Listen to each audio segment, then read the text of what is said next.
Last Rosh Hashanah, academic colleagues still spoke with their pro-Israel colleagues. Last Rosh Hashanah, co-workers didn't spit on Jewish employees.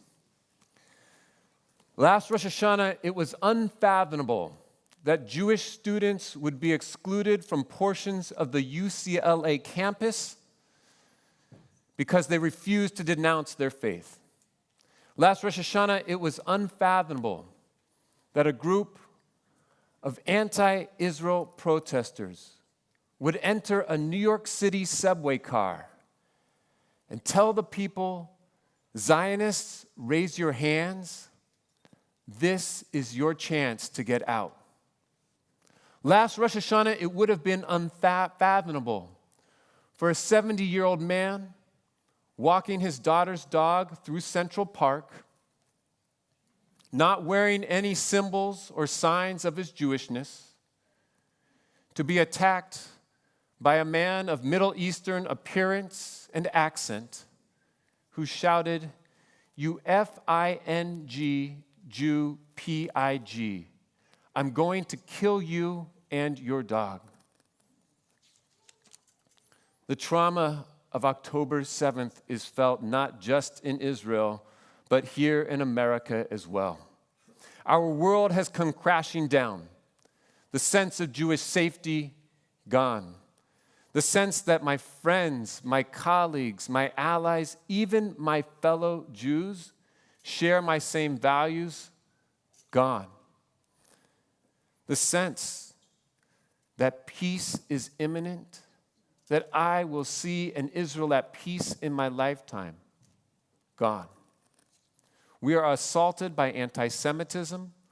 We are dumbfounded by the gleeful support of highly educated students and professors for a raping, murdering terrorist organization that proudly broadcasted their barbarianism to the world.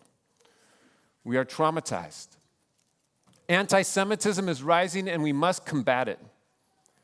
But if that's all we have to say about October 7th and its impact on American Jewry, then we're only telling half-truths. Because there's another trend taking place. I call it the necklace phenomenon. It's men and women, boys and girls, who now wear a Magen David, a Jewish star on their necks. It's T-shirts and bracelets, flags and yard signs. It's a 76% increase among North American Jewry in the opening of Aliyah files. It's college students who've been shunned from clubs, ostracized by their suite mates, and harassed by professors who are standing up for themselves and for Israel. It's a newfound sense among so many people of a yearning for connection with the Jewish people who are rediscovering their affinity for their people. Now, I've heard of post-traumatic stress disorder, but I only recently learned that there's another outcome that can come from trauma, and that's called post-traumatic growth. Post-traumatic growth is a theory that describes the positive changes that can occur in people who experience trauma. It's a process that involves reappraising an adverse event and developing new positive life narratives. PTG is different from resilience, which is the ability to return to how one lived before a trauma. PTG is a new growth that can change how a person thinks, lives, or functions. So alongside the awful rise in anti-Semitism, let us also be aware that American Jewry is experiencing post-traumatic growth. The Jewish people are a people who see beyond the present reality and chart their own destiny. Yes, we must stand up for ourselves. Yes, we must combat Jew hatred. But if that's the legacy of October 7th, we have missed the opportunity for growth. 121 years ago, as the Jewish women of Kishinev were assaulted in the April 1903 pogrom, Hayam Nachman Bialik reports that the Jewish men hid in corners, they crouched behind casks, and they peered through the cracks. By contrast, on October 7th, the Jewish men of the Gaza envelope, they grabbed their guns, they rushed into battle, and they died protecting their families and communities. And since then, the Israel Defense Forces have fought bravely and courageously on multiple fronts to restore safety and security to Israel. And here in America, young people have been transformed into leaders, bravely raising their voice on campus to affirm Israel's right to exist and their right to a flourishing life on campus as a Jewish student. And quietly, the Jewish spirit has stirred among so many of us, such that so many feel a growing need to be present here today, to be present and counted amongst their people. To use a concept coined by my predecessor, Rabbi B, this is the defiant spirit of the Jewish people. It's the spirit of the ancient Israelites who, as the Torah tells us, the more the ancient Egyptians oppressed us, the more we increased and spread out. And so just as we responded to that ancient Egyptian cruelty by growing stronger, so to today, after October 7th, we grow stronger, and that's the defiant spirit of the Jewish people. It's too early to say where this will lead us, but let us not settle for mediocrity. The 16th century Italian rabbi and Torah commentator, the Sforno, teaches, pay good attention. Do not address matters in a mediocre way, like the rest of the nations. Do not address matters in a mediocre way. The Jewish people are not a people who settle for mediocrity. We strive for greatness. To put it in sports terms, we're the Tom Brady and Bill Belichick New England Patriots. We don't play to have a good season. We play to win championships. We are a survival people who solve problems, who seize our destiny, just as Israel is doing in Lebanon and throughout the region. We innovate, and through our innovations, we elevate all of humanity. A people who are willing to settle for mediocrity never deserve to be a light unto the nations. Last March, an article appeared in The Atlantic titled, "The Golden Age of American Jews is Ending." The subtitle, "Anti-Semitism on the right and the left threatens to bring to a close an unprecedented period of safety and prosperity for Jewish Americans and demolish the liberal order they helped create." Now, all that is true, and we cannot be blind to the anti-Semitism or the threat to the liberal world order in which we thrive. But I know that none of us would ever look our children in their eyes and say to them, "America has been good to me. It was good to your grandparents. It was good to your great-grandparents. But don't worry, honey, it's not going to be so good to you." No way. The Jewish people, we shun mediocrity, and we let us gird ourselves to build an even better tomorrow. Let us harness our post-traumatic growth to build an even stronger, more unified, more dynamic, more inclusive, more diverse, more committed, more golden Jewish community of tomorrow. What will it take to transform this moment into the dawn of a golden Jewish age for our grandchildren? I'll give you two core Jewish values: zirizut and responsibility. Zirizut's a little hard. It's usually translated as quickly. It's often used in the legal literature to say how you're supposed to perform a mitzvah with quickness, with alacrity. But in the stories that are told, zirizut has a slightly different connotation. It seems to connote the inner power, that transforms a feeling into action, that takes our thoughts from potential to reality. Listen to the final Mishnah from Sota, where the rabbis lament the undoing of society as a result of a series of calamities. When Rabbi Akiva died, the Torah ceased. When Rabbi Hanina ben Dosa died, the men of good deeds ceased. When Rabbi died, fear of sin and humility ceased. And when the temple was destroyed, the societal decline gets even worse. The rabbis ask, on whom can we rely? On our Father in heaven. It's not very satisfying to me, and it wasn't very satisfying to the rabbis 1,800 years ago, because that's not the final word in the Mishnah.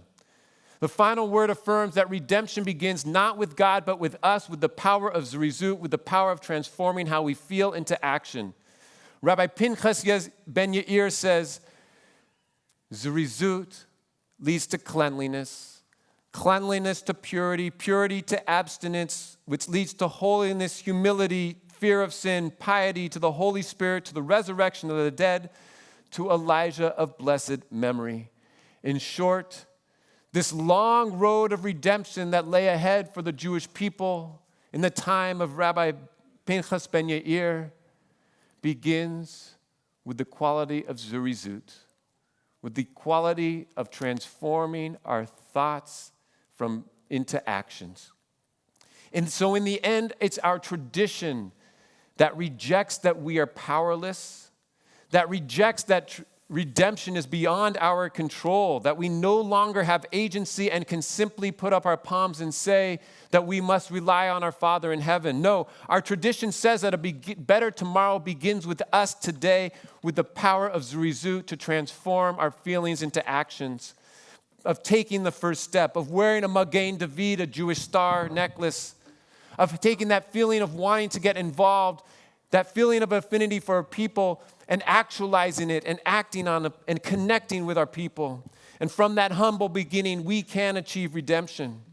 The second value in the Talmud that I want to highlight is Kol Yisrael Aravim Zeh Bazeh. The Jewish people are responsible for each other. It's a lot of what JR was talking about.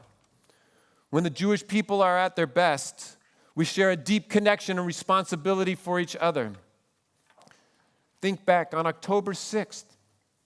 Israel was on the brink of a civil war.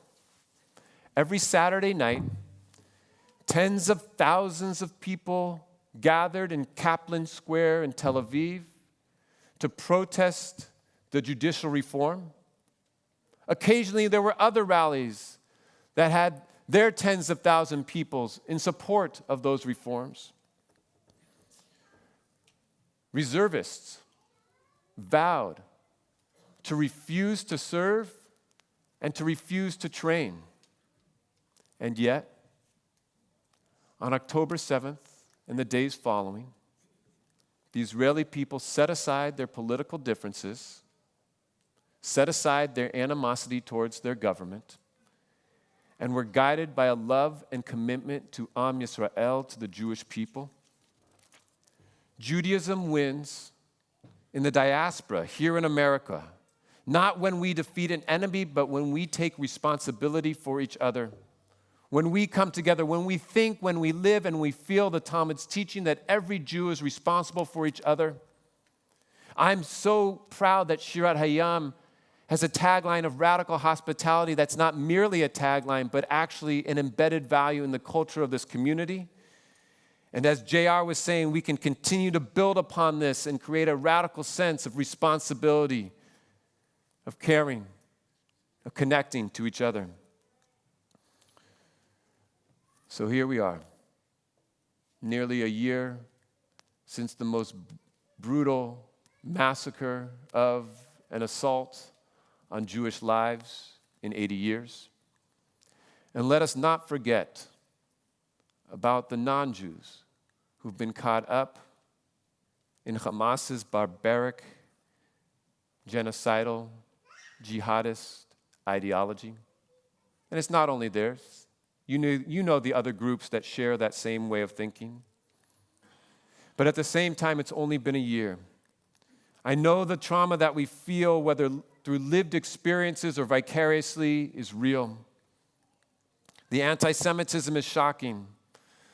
But what I propose to you today is that our pathway through this trauma will be through the pathway of post-traumatic growth.